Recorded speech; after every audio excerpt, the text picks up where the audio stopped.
Hi guys, so today we're just going to have a little bit of a chat about transitions, about what transitions are, when we use them, why we use them, the benefits of them, and we did some awesome training together last week around this, and so I thought I'd bring some of the information that you guys shared with me on that training night back into this session so that we could all stay refreshed and stay up to date with why we're using transitions in the service. I just wanted to talk briefly again about valuing your role as an educator and the importance of your role from day to day in the service, and really placing value on what it is that you're doing and who you are in the lives of the children that you care for on a daily basis. You know, when their parents aren't around, it's you guys, and you're 100%, you know, the influence that is in their life at the time.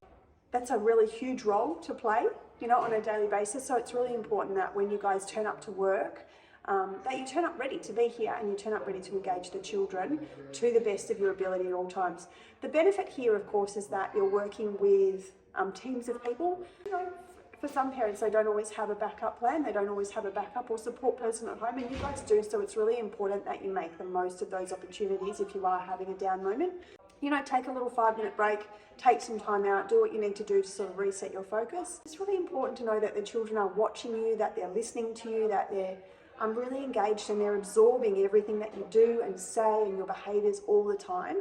And you know, that's just a really important place for you to be. It's just an amazing opportunity as an educator. I just really want you to have in your heart that, you know, you do have a really huge responsibility on a daily basis. It's a really big responsibility, but it's also a really beautiful gift that you can share, you know, with these children, who you are and what you've got to bring to the facilitation of their education and their learning while they're really young as well. Transition is something that we're going to use really consistently throughout all of our days. It absolutely creates a rhythm for the children and a rhythm for us for our days, but essentially it's very similar to something that's a ritual. So it's something that we're going to practice, and it's something we're going to create a vibe around. It's something that's going to become almost like a really special part of our day, because it is that part of the day where we are moving from one experience to another, and we do really want to create that flow and have that balance and have that really beautiful experience for the children. So there's not sort of those cut and dry, you know, Play-Doh's finished, now we're having lunch, lunch is finished, now we're having a rest. We're going to create a beautiful flow with a transition. So a transition is essentially something that creates a flow and a rhythm in our day. The main reason there is the one that we've just referred to, which is about creating a beautiful flow in our day and having a rhythm to our day and the benefits of that. The other one, I think, is that it creates a really lovely environment for children. It's a really predictable environment for children. There's predictable things that are going to happen in their day. It's going to make it much easier for them to know what to expect for themselves and how, you know, what they can do to prepare themselves, and they won't have to keep thinking about what's next, because they'll know what's coming. There's a consistent movement then also between two activities. So rather than having, like I said just now, those sort of cut and dry experiences, we've got that really beautiful flow. I think it's really important as well because it helps us build relationships with children. It's a really important factor in those relationships because we become people that are secure, that are predictable, that are reliable for children when we create environments that are safe and stable and secure for them, rather than us, again, as an example, saying, right, well, Play-Doh's finished now, bang, that job's done, off you go and do the next thing. You know, we can have a really nice moment there where we can say, oh, you've finished with your Play-Doh, let's reset this space, let's just create a nice little process, and then we'll move along to the next activity. And that teaches children a whole bunch of different things. One, that their time is respected. Two, that their space is respected and that they can create respect in their spaces, both for themselves and their friends and with their educators. And also then, you know, they're leaving a space nice for you know, somebody else to come along, and they've got that moment then to have a think about what they'd like to do next too. It's a learning and teaching opportunity. So transitions, although that example there was just one about leaving Play-Doh, transition can be a really great opportunity for you to introduce things like, you know, learning about colours or numbers or letters, or, you know, just fun things about dramatic play or social skills, fundamental movement skills, gross motor fine motor. There are so many opportunities that you've got for teaching children during transition activities, and we will go through a bunch of examples and ideas at the end. But it's a great opportunity that you've got, and you've got it so many times across a day I'd really encourage you to make the most of that at every opportunity. And so some of your transitions are going to be really simple and basic, and some of them, you know, it's really great fun to, you know, make it like a creative and playful experience. And it will depend a little bit on what part and what type of transition and where you're going from and to in the day as to what kind of transition you want to use. Before and after all of your meal times, obviously when you're arriving at the service, so transitioning into the service, and then again at the end of the day when you're transitioning, when the children are transitioning out of the service.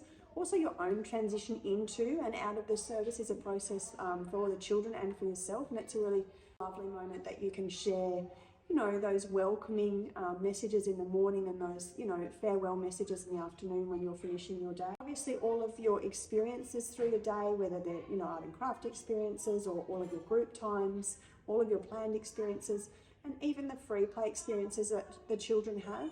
Those transitions between all of those different activities that the children have during the day, again, just a really beautiful time for them just to, for us to create that flow for the children and their environment. Now, the types of transitions we're going to do for different experiences.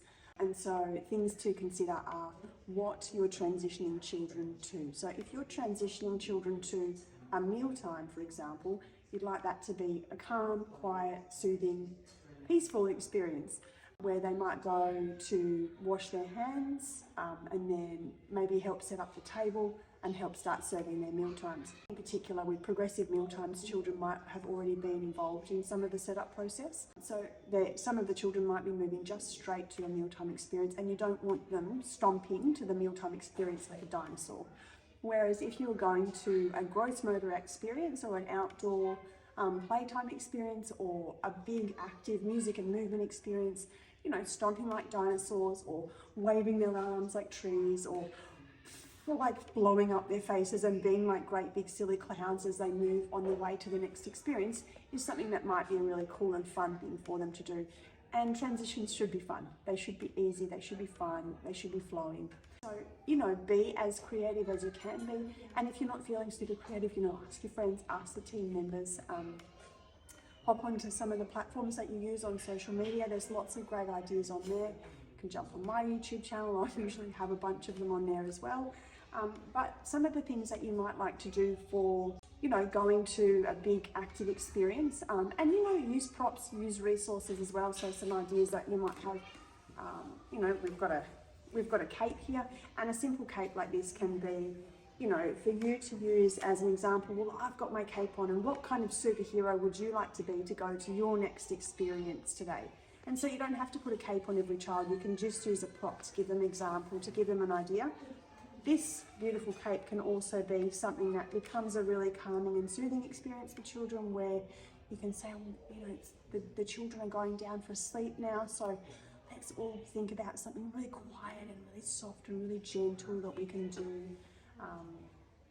It can also turn into a blanket for a hiding game or a singing game. So I don't know if you know the song Where Oh Where, and so the song goes where oh where is Lorna, where oh where is Lorna, and then the person that is under the blanket obviously is Lorna, so they're hiding under the blanket, and then we sing who knows where she is, and then we'll sing Lorna's hiding under the blanket, and we start to lift the blanket up so that they can play a peekaboo game. And there'll be some examples of different songs that you can use, but that's like just a few things that you can do with just a really simple piece of cloth or fabric, or in this case this beautiful red cape. So thinking about some like slow moving experiences to come into group time, or some bigger and louder experiences to come into group time if it was a music group time. And things that you can include in, like fundamental movement skills. So the children might be, you know, doing some activities that include their legs, or include, you know, crossing their midlines, or include learning how to jump and learning how to skip and learning how to do some of those big movements and teaching them through.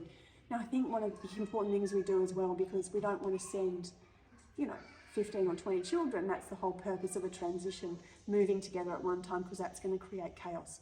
We want to move 1 or 2, and at the absolute most 3 children, but I would encourage you to move 1 or 2 children and no more than 1 or 2 children at any point in time.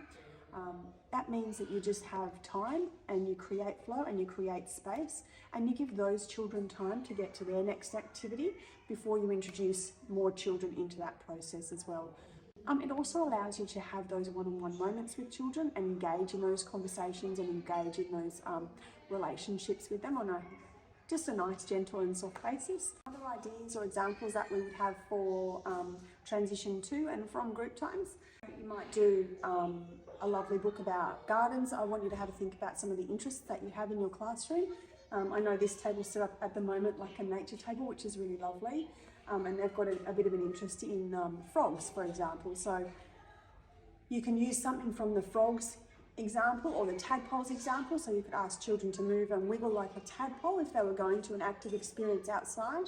But if you were bringing them into an experience, you might ask the children to come and stand as still as they can, like a tree or like a flower or like a plant.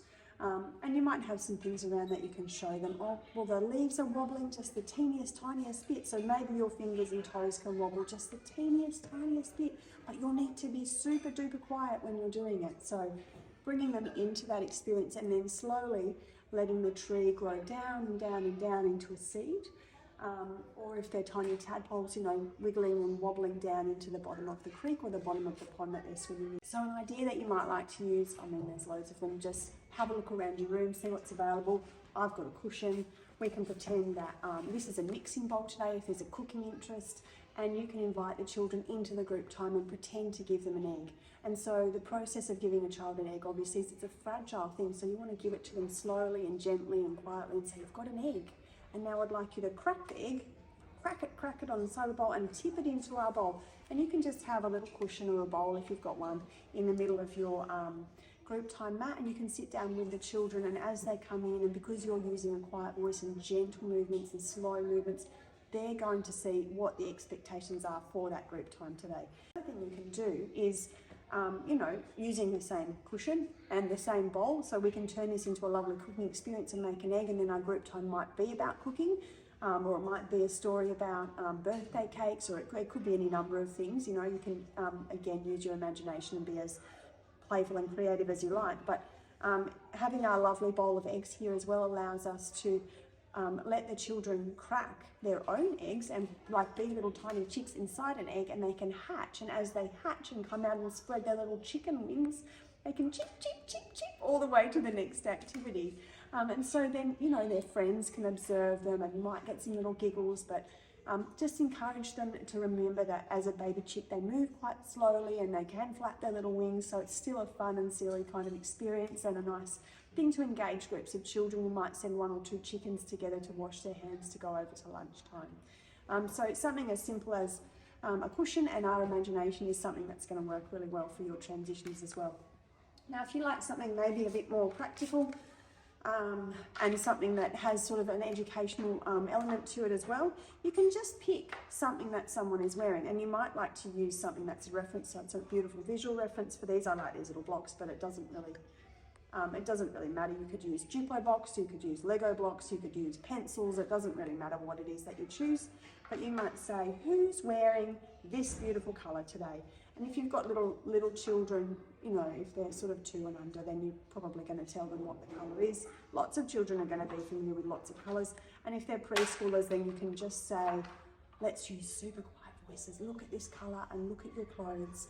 And if you've got this colour in your clothes today, then you can stand up and have a look around your group time, because if you do have a whole bunch of children all wearing red t-shirts, don't choose red because that's going to mean you're sending heaps of children together at the same time. But you could say, if you're wearing red, can you wiggle your fingers in front of you, and then you can point to a couple of children and say, stand up and point to your red, and you can go on to your next activity. And so then that's just another way of moving. And then we could, you know, have our friends help count how many friends that we've got that are wearing red for the day. You could say we'll have 2 more friends, let's count 2 more children, and we can move them on. So there is really endless opportunities for what you might like to do for transitioning into and out of group times. So Another type of transition that I think that is quite common is anything that involves gross motor experiences. So children are outside. We do sports days, and in those sports days, they're moving between different experiences and different activities.